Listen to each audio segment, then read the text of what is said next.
अस्सलाम वालेकुम दोस्तों, मैं मोहम्मद शबाद अपने वीकली वीडियो लॉग के साथ आपकी खिदमत में हाजिर हूं।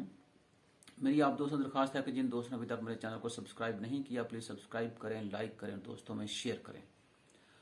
आपको याद हो तो मैंने पिछले दिनों एक आर्टिकल लिखा था एमएम न्यूज टीवी अखबार के अंदर पब्लिश हुआ था, जिसमें मैंने ये कहा था कि पाकिस्तान एक वाटर इकॉनमी है, लेकिन कोई बंदा वाटर मिसमैनेजमेंट के ऊपर बात नहीं कर रहा। और मेरे एस्टिमेट्स ने ये बताया था कि पाकिस्तान तकरीबन 300 बिलियन यूएस डॉलर की इकॉनमी है। तो हम वाटर मिसमैनेजमेंट की वजह से तकरीबन साल में 4 से 10 अरब का नुकसान करते हैं। तो इसका मतलब ये हुआ कि अगर हम पिछले 10 साल वाटर मैनेजमेंट के ऊपर अच्छे तरीके से तवज्जो करते तो कम से कम 100 बिलियन डॉलर हम बचा सकते थे, और तकरीबन इसके बराबर ही हमारे ऊपर कर्जा है। तो शायद हम कर्जे से बच जाते या हमें कर्जा पहले से कम उठाना पड़ता। जब से पाकिस्तान बना है तकरीबन अब तक आबादी जो है पाकिस्तान की वो 5 गुना ज्यादा हो चुकी है, और इसी तरह पानी की जो दस्तयाबी है वो भी 5 गुना कम हो गई है। आबादी बड़ी है लेकिन पानी की दस्तयाबी जो है वो 5 गुना कम हो गई है। तो बिल्कुल कोई हमें फिक्र नहीं है। ये चीज हमें ये बता रही है कि आने वाले वक्त में पानी का इश्यू बहुत बड़ा होगा पाकिस्तान के लिए। गवर्नमेंट्स आती हैं, चाहे वो मिलिट्री गवर्नमेंट्स हो, बल्कि मिलिट्री नहीं, हम उसको डिक्टेटरशिप कहेंगे, वो गवर्नमेंट हो या सो कॉल्ड डेमोक्रेसी या डेमोक्रेटिक गवर्नमेंट हो, आवाम से वादे करते हैं डैम्स बनाने के, फीते भी काटते हैं, फिर गवर्नमेंट चेंज हो जाती है और जो पिछली गवर्नमेंट का फीता कटा हुआ था उसके ऊपर एक और फीता काटा जाता है, फिर नई गवर्नमेंट थी वो फिर एक और फीता काटती है। आवाम को इन्होंने इसी तरह लॉलीपॉप दे के ध्यान में रखा हुआ है कि ठीक है जी, हम डैम बनाएंगे तो उससे बिजली भी सस्ती पैदा होगी। जैसे अब ये गवर्नमेंट कहती है कि आने वाले 10 सालों में हम इतने 1000 डैम बना देंगे, तो मतलब सीधा ये कह रहे हैं कि भाई ये तो 3 साल 3.25 साल में कुछ नहीं कर पाए, तो आने वाले 10 सालों में बहुत कुछ करेंगे। इस तरह की चीजें। अब इस वाटर क्राइसिस या वाटर की जो मिसमैनेजमेंट है, मेरा ख्याल अब टाइम आ गया है। टाइम तो शुरू से ही था अगर हम लोग तवज्जो देते, लेकिन अब ज्यादा क्रिटिकल टाइम आ गया है कि हम पानी जैसे अहम मसले के ऊपर भी तवज्जो दें, ताकि ये देख सकें कि हमारा जो जरी शुबा है क्या पानी की मिसमैनेजमेंट की वजह से डिक्लाइन का शिकार है, क्या हम वाटर मैनेजमेंट को बेहतर बना के अपने एग्रीकल्चर सेक्टर को मजबूत कर सकते हैं। अगर आपको पता है तो तकरीबन 90% पाकिस्तान के अंदर जरी जमीन को ताजा पानी फराहम किया जाता है, और जाहिर सी बात है इस ताजा पानी की फराहमी का मुआवजा किसान से नहीं लिया जाता। हाँ, कुछ थोड़ा बहुत उशर की फार्म में गवर्नमेंट जो है वो सालाना या साल में 2 दफा वसूल करती है। असल मसला ये है कि जब पानी काश्तकार तक पहुंचाया जाता है तो उसके दौरान तकरीबन निसफ पानी जाया हो जाता है। तो गवर्नमेंट उस फार्म में तो लोगों से पैसे वसूल नहीं करती, लेकिन ये 90% पानी ताजा किसानों तक पहुंचाने के लिए चूंकि इतना मजबूत निजाम नहीं है, तो उस पानी का तकरीबन 50% जाया हो जाता है। तो गवर्नमेंट इस फार्म में कीमत पे कर रही है। फॉर एग्जाम्पल, अब दरिया सिंध की अगर हम बात कर लें, उसका निसफ पानी जो है वो जरी जमीनों तक पहुंचता ही नहीं है। ना पहुंचने का मतलब ये है कि रास्ते में जाया हो जाता है। और ये तकरीबन मुख्तलिफ जो एस्टिमेट्स हैं वो ये बताते हैं कि टेल तक पानी पहुंचने के दौरान 30 से 50% जाया हो जाता है। और जाहिर सी बात है जब कोई चीज जाया होती है तो उसका मुआशियत के ऊपर असर मुस्बत तो नहीं पड़ता, मनफी ही पड़ता है। तो जैसे आपसे मैं बता रहा था कि ये जो 50% या 30 से 50% पानी जाया हो जाता है, इसका मतलब ये है कि हम हर साल 4 से 10 अरब डॉलर का नुकसान करते हैं पानी को जाया करके। क्या गवर्नमेंट किसानों के साथ मिलकर उनको ऑन फार्म वाटर मैनेजमेंट या वाटर स्मार्ट एग्रीकल्चर के मुख्तलिफ मेथड जो हैं उनके ऊपर अमल पैरा करवा सकती है। बड़ा सीधा सा तरीका है।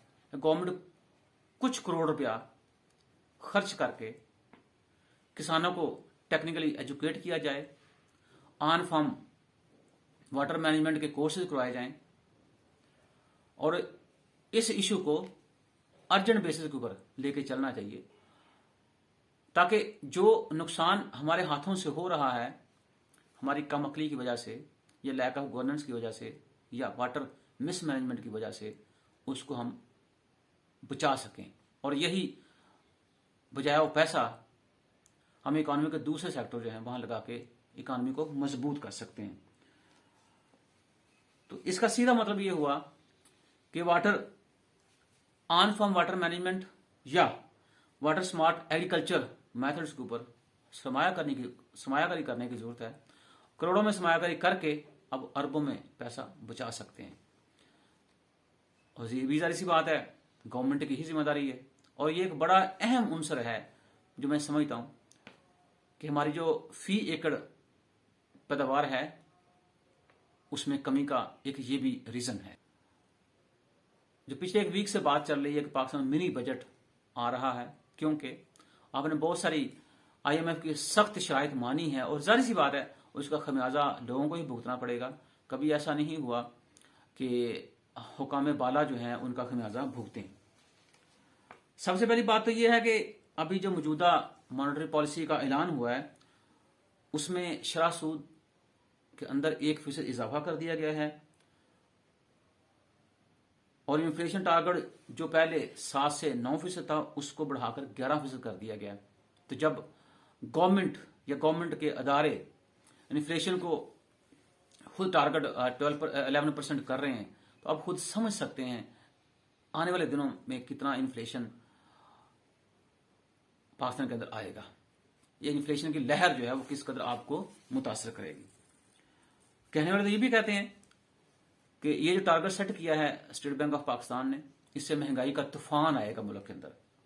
उसकी वजह क्यों बता रहे हैं सारे? वजह ये बता रहे हैं तकरीबन 140 अशिया पर 17% टैक्स लगाने जा रही है हुकूमत।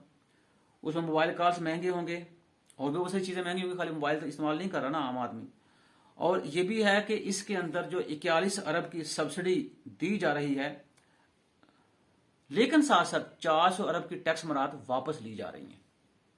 तो इसका मतलब ये हुआ कि अवाम के ऊपर 360 अरब रुपए का मजीद बोझ डाला जा रहा है। फिर भी हम कहते हैं कि पाकिस्तान दुनिया का सस्ता तरीन मुल्क है। अच्छा, एक और जो चीज नजर आई है हमें वो ये, जो हम चीजें जाहिर सी बात एक आम आदमी तो इन चीजों को नहीं समझ सकता, लेकिन जो पढ़ा लिखा तबका, जो टेक्निकल तबका, जो टेक्नोक्रेट्स जिसे आप कहते हैं, वो देख रहे हैं कि फिजिकल अथॉरिटी और मॉनेटरी अथॉरिटी जो है दोनों में कोऑर्डिनेशन इस तरह की नहीं पाई जा रही कि जिससे हम कह सकें कि ठीक है दोनों अथॉरिटी जो है सेम पेज के ऊपर है। स्पेशली जब से ये एक्ट अभी चूंकि पार्लियामेंट से तो पास नहीं हुआ सेंट्रल बैंक की इंडिपेंडेंस का, लेकिन सेंट्रल बैंक ने जनाब वाला काम इस तरीके से करना शुरू कर दिया है कि जैसे वो ऑलरेडी इंडिपेंडेंट हो चुका है और जो कुछ भी उस अदारे के अंदर हो रहा है उसकी किसी को कानो कान खबर नहीं हो रही। बहुत सारे लोग बाकर रजा साहब के बारे में बहुत कुछ लिख रहे हैं, लेकिन अगर वो जैसे शाह महमूद कुरैशी साहब ने कहा था कि ये पाकिस्तानी सपूत है और बहुत कम पैसों के ऊपर आकर पाकिस्तान की खिदमत करने को तैयार बैठे हुए हैं, तो मेरे ख्याल में उनको पाकिस्तानी सपूत होने का सबूत देना चाहिए। किस तरह वो पाकिस्तान की खिदमत कर सकते हैं और कैसे इस मुल्क को मजीद मजबूत बना सकते हैं, वरना इजिप्ट के अंदर जो उनका एक्सपीरियंस है वो तो सारे लोग जानते हैं।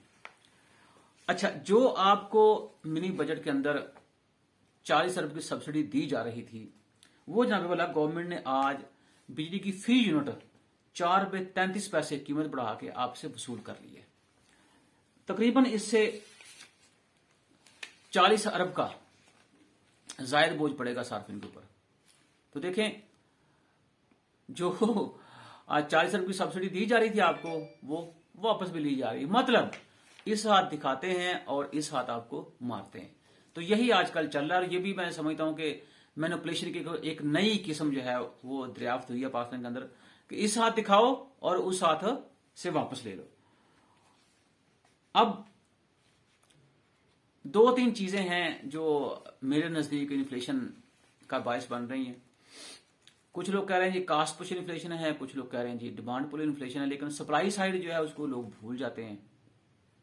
तेल की कीमतों में इजाफा हो रहा है। हाँ, तेल से याद आया, पूरे रीजन के अंदर 17 से 18 रुपए जो है फी लीटर तेल की कीमतों में कमी हुई है, क्योंकि इंटरनेशनल मार्केट के अंदर तेल की कीमतें कम हुई हैं, लेकिन हमारे यहाँ फिर वही 4 से 5, कुछ वो लेवी टैक्स की फॉर्म में लोगों से वसूल कर लिया, कुछ जो मार्जिन था, जो ऑयल एसोसिएशन थी अभी गवर्नमेंट का, उनका हड़तालें में उनकी हुई, तो उन्होंने फिर वो ये मुआयदा रखा गवर्नमेंट के, ठीक है आपका जो मार्जिन है उसको हम कम नहीं करते, तो हम आपके मुताबिक कर देते, तो वो भी बात उन्होंने मान ली।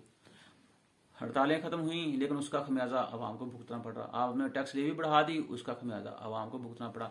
तो जो लोगों को रिलीफ मिलना चाहिए था तेल की कीमतें कम होने से, वो रिलीफ नहीं दिया। लेकिन फिर भी आप कहते हैं कि पाकिस्तान दुनिया का सस्ता तरीन मुल्क है और हम आवाम का बड़ा ख्याल कर रहे हैं। फिर आप ये भी कहते हैं कि जब प्राइम मिनिस्टर दौलत लूटता है तो मुल्क की मुआशी तरक्की रुक जाती है। देखें, प्राइम मिनिस्टर साहब दौलत लूटें या ना लूटें, गवर्नेंस बेहतर ना हो तो उससे भी तरक्की रुक जाती है। मुल्क के अंदर करप्शन हो, तरक्की उससे भी रुक जाती है। लोग आपके बेईमान हो, तरक्की उससे भी रुक जाती है। और तरक्की उससे भी रुक जाती है जब खाली सिर्फ आप ये कहें जी मैं सादिक अमीन हूं, तो बाकी सादिक अमीन हूं, बाकी सारी जो लोग हैं वो बेईमान हैं, तो कोई बात नहीं, क्योंकि ये मेरा इंडिविजुअल का एक्ट है। आज ये बात मीडिया के ऊपर लोग कह रहे हैं, मैं पिछले 6 महीने से कह रहा हूं कि सादा कमीन बन जाने से लोगों ने प्लेट के अंदर खाना रख के खाना है, उन्होंने सादा कमीन का लकब प्लेट में रख के नहीं खाना। तो इसलिए ये चीजें अब ये शायद इनके पास बेचने के लिए यही एक बात रह गई है।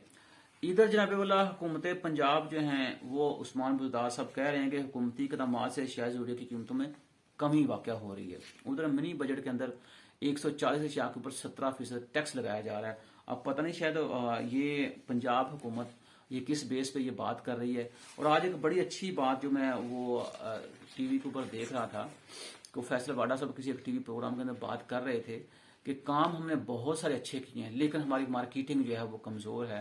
तो आप देखें अखबार के अंदर कभी पंजाब गवर्नमेंट की तरफ से इश्तिहार आया होता है, कभी जनाबे वाला और अखबार के अंदर फेडरल गवर्नमेंट की तरफ से इश्तिहार आए होते हैं। तो ये भी तो पब्लिक मनी है जो इस्तेमाल हो रहा है।